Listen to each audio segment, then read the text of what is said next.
Hello, আসসালামু আলাইকুম। Anisha kitchen থেকে আপনাদের সবাইকে ওয়েলকাম জানাচ্ছি। আশা করছি আপনারা সবাই ভালো আছেন। আজকে আমি নতুন একটা রেসিপি নিয়ে হাজির হয়ে গিয়েছি। আজকে আমি করে দেখাবো জলপাইয়ের টক মিষ্টি আচার। এটা খুবই মজা হয়। আমি এটা যেভাবে বানিয়েছি বাসার মধ্যে, এটা আজকে আপনার সাথে শেয়ার করছি। ভিডিওটি না টেনে অবশ্যই সম্পূর্ণ ভিডিওটি দেখার অনুরোধ রইল আপনাদেরকে। জলপাই আচার বানানোর জন্য আমি এখানে প্রথমে নিয়েছি জলপাইটাকে আমি এভাবে কেটে নিয়েছি। আমি দেখিয়ে দিচ্ছি আপনাদেরকে। এখানে আমি জলপাই নিয়েছি আজকে আধা কেজি। আপনারা বাড়িয়ে নিতে পারেন। এরপর আমি এখানে নিয়ে নিয়েছি ভিনেগার। আমার এই আচার বানানোর জন্য আমার হোয়াইট ভিনেগার লাগবে। এখানে আমি কয়েকটা শুকনো মরিচ নিয়ে নিয়েছি, আর নিয়ে নিয়েছি আমি এখানে পাঁচফোড়ন, এলাচ আর দারচিনি। আমি এগুলোকে আমি গুঁড়া করে নেব। আমি হালকা একটু টেলে নিয়েছিলাম। আর নিয়ে নিয়েছি আমি এখানে রসুন পেস্ট। আর বাকি কিছু উপকরণ আছে, ওটা আমি ভিডিওর সময় দেখিয়ে দেব। প্রথমে এখানে একটা কড়াইয়ের মধ্যে তেল দিয়ে দিচ্ছি। আমি এখানে সরিষার তেল নিয়ে নিয়েছি। আচারের মধ্যে তেলটা একটু বেশি লাগে। এরপর তেলটা যখন একটু গরম হয়ে আসবে, তখন আমি এখানে অ্যাড করে দেব রসুনের যে পেস্টটা করে রেখেছিলাম সেটা। এটাকে আমি ভালোভাবে কষিয়ে নেব। এটা যখন কষানো হয়ে যাবে, এখানে আমি অ্যাড করে দেব আমি যে শুকনো মরিচ রেখেছিলাম আস্ত, ওটা আমি গুঁড়ো করে নিয়েছিলাম, সেটাই আমি এখন দিয়ে দেব। আমি এখানে ওই মরিচের হাফ গুঁড়ো করে নিয়েছিলাম, এটা পুরোটাই আমি ঢেলে দিয়েছি। এখানে প্রায় 2 টেবিল স্পুন পরিমাণ হবে।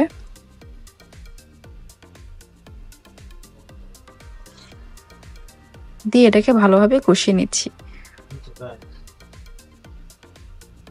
এরপর আমি এখানে অ্যাড করে দিব পাঁচফোড়নের যে মিশ্রণটা করে রেখেছিলাম, আমি গুঁড়ো করে রেখেছিলাম গ্রাইন্ডারে, ওটা আমি দিয়ে দেব। আমি এখানে প্রায় 3 টিস্পুন আরও হাফ টিস্পুন অ্যাড করব।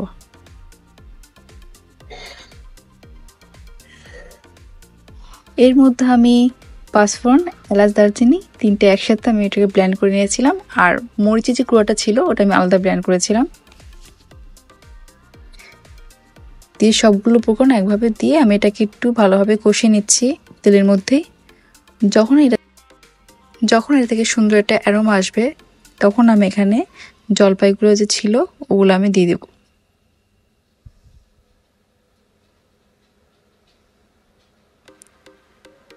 বাকি যে পাঁচফোড়নের গুঁড়ো ছিল পরে এটা আমি আবারও অ্যাড করব। আমি এরপরে এটাকে ভালোভাবে নাড়াচাড়া দিয়ে এটাকে মিশিয়ে নিচ্ছি।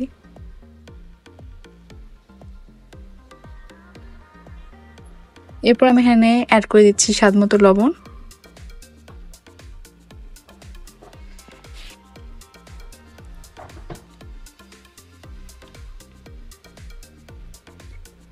আমি এখানে অ্যাড করে দিব সামান্য একটু হলুদের গুঁড়া। এটা খুবই সামান্য দেবো, শুধু একটু কালারের জন্য। আর দিয়ে দিচ্ছি একটু মরিচের গুঁড়া।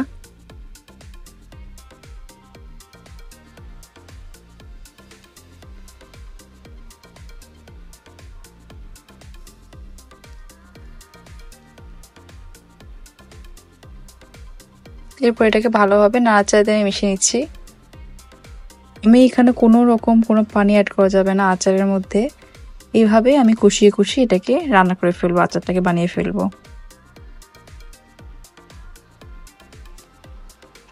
যখন আমার এটা একটু কষানো যাবে, তখন আমি এখানে ভিনেগার অ্যাড করব। আমি এখানে ভিনেগার প্রায় হাফ কাপ পরিমাণ দিয়ে দিয়েছি।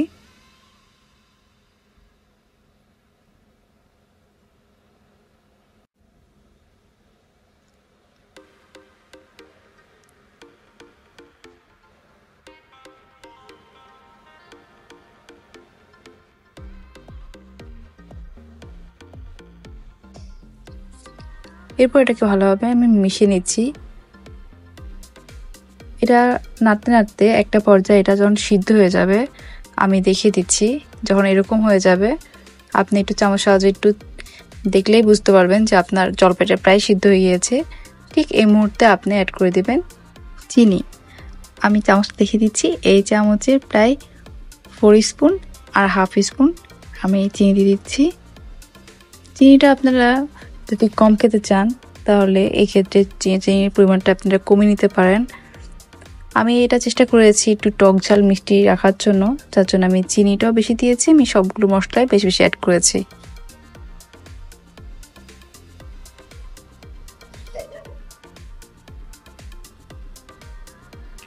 চিনিটা সবসময় একটু লাস্টে অ্যাড করার চেষ্টা করবেন। যদি জলপাই সিদ্ধ হওয়ার আগে এটা অ্যাড করেন তখন এটা চিনির কারণে এটা সিদ্ধ হতে একটু টাইম লাগে, তো সেক্ষেত্রে একটু লাস্টে অ্যাড করলেই ভালো হয়। দিয়ে এটাকে আমি ভালোভাবে নাড়াচাড়া দিয়ে মিশিয়ে নেব। একটু পরে দেখবেন চিনি দিয়ে অনেকখানি পানি বের হয়ে গিয়েছে। ওই পানিটা দিয়েই আমার জলপাই আচারটা কমপ্লিট হয়ে যাবে। নাড়তে নাড়তে দেখতেই পাচ্ছেন আমার জলপাই থেকে অনেকটা জুস বের হয়ে গিয়েছে চিনি দেওয়ার কারণে। এটা তো এটাকে ভালোভাবে মিশিয়ে আমি এটাকে আরও আঠা আঠা করবো। ততক্ষণ মধ্যে আমি নাড়তে থাকবো, এটাকে নাড়া বন্ধ করা যাবে না, কোনোভাবে যেন এটা নিচে না লেগে যায়, এটা খেয়াল রাখতে হবে। দেখতে পাচ্ছেন যথেষ্ট পানি বেরোয় আমার জলপাইটা এইভাবে সিদ্ধ হয়ে যাবে। নাড়তে নাড়তে দেখবেন একটা আঠা আঠার ভাব আসবে, ততক্ষণ আমরা ওয়েট করব।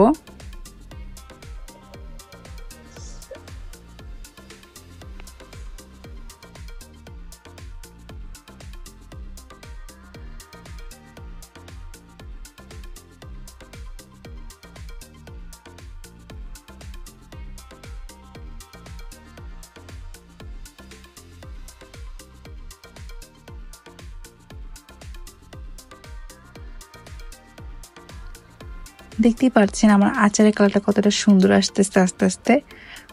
এভাবে নাড়তে নাড়তে একটা সুন্দর একটা কালার আসবে।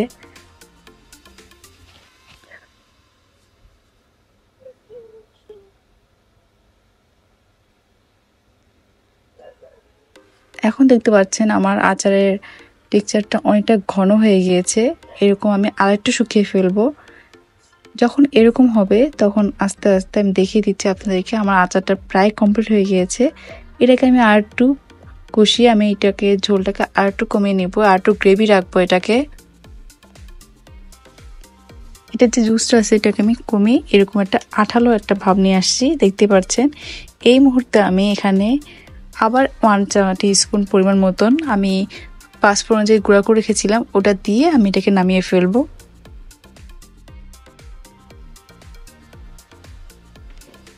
আমি 1 টিস্পুন দিয়ে দিচ্ছি, এটাকে ছড়িয়ে ছড়িয়ে দেওয়া লাগবে। দিয়ে এটাকে মিশিয়ে আমি এটাকে নামিয়ে ফেলবো। আচারটা দেখতে যেমন সুন্দর হয়েছে, এটা খেতেও কিন্তু অসম্ভব মজা ছিল। আপনারা একবার হলো বাসায় ট্রাই করবেন এটা। আশা করছি আপনাদের কাছে অনেক ভালো লাগবে আজকের রেসিপিটা। এরকম জলপাইয়ের সময় আসছে, এরকম জলপাই আচার বাসায় যদি বানিয়ে রাখতে পারেন, যে কোনো ভাত ডাল বা খিচুড়ির সাথে এটা অসম্ভব মজা লাগে। আপনার এরকম বাসায় অনেক দিন যাবত এটা সংরক্ষণ করে রাখতে পারেন। যেহেতু এটাতে আমি ভিনেগার দিয়েছি, ভিনেগার দিলে যে কোনো জিনিস অনেক দিন পর্যন্ত ভালো থাকে, যে কোনো আচার। আজকে এই পর্যন্তই। আমি আবার নতুন কোনো রেসিপি নিয়ে হাজির হয়েছি আপনার কাছে। আশা করছি আমার রেসিপিটা আপনার কাছে অনেক ভালো লেগেছে। ভালো লেগে থাকলে অবশ্যই লাইক সাবস্ক্রাইব করে আমার পাশে থাকবেন। সবাইকে ধন্যবাদ। আল্লাহ হাফেজ।